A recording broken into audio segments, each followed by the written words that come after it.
Okay, so I am here to show you how ACORD forms populate.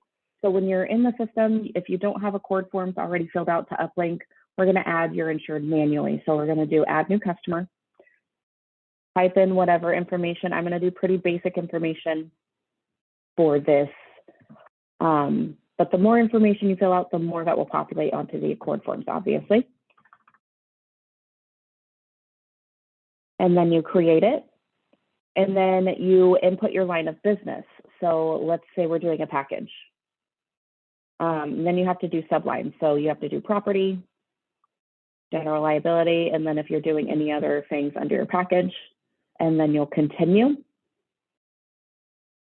And then it creates your insured. So I personally like to update my contacts as well. So to do that, we're gonna go, this is the master insured tab. We're gonna go in here and straight to the contacts.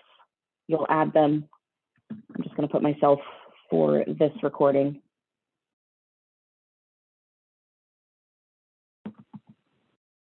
Anything else you want to fill out for your insured, you'll save it. We're going to go back to this submission tab right here. And then again, I had very minimal information on here, but if you go straight to the forms tab, my 125, 126, 139, and 140 automatically populated for me. Based off of the package that I input on the line of business. If you know you might need available forms, click on additional forms, click on available forms, and you'll get more ACORD forms if they apply to the line of business or could apply to a package that you're doing. So if you know you might need more, just check this little box right here and it's populated. If you don't need, let's say you don't need the 139, uncheck that, it gets taken away. Now we're going to open up the ACORD form. I'll show you, again, very minimal information I filled out, but you will see some information that populated into the ACORD forms. Questions were answered, but let's say you want to edit your ACORD forms. Go to the right-hand side, click on the edit button, and then this is the line-by-line option. I'll come back to this. This inline option, this takes you to the form itself. Anywhere you see a pencil is where you can edit information.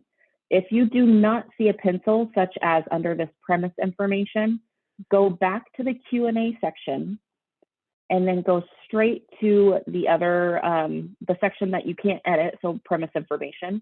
And this is where you can input that information to edit. Unfortunately, there are some parts on the 140 you cannot edit, as well as the 126. You cannot edit schedule of hazards. So just go back to that Q&A view and you can go straight to the schedule of hazard. Excuse me, let me go back to 126 and go to the schedule of hazard. And all you need right here is a location number and you'll click next. And then if you go back to the inline option, it'll then let you edit that information. Really, that's all you need for the ACORD forms. If you have more questions, just reach out. But this is how you populate your ACORD forms by adding your insured manually.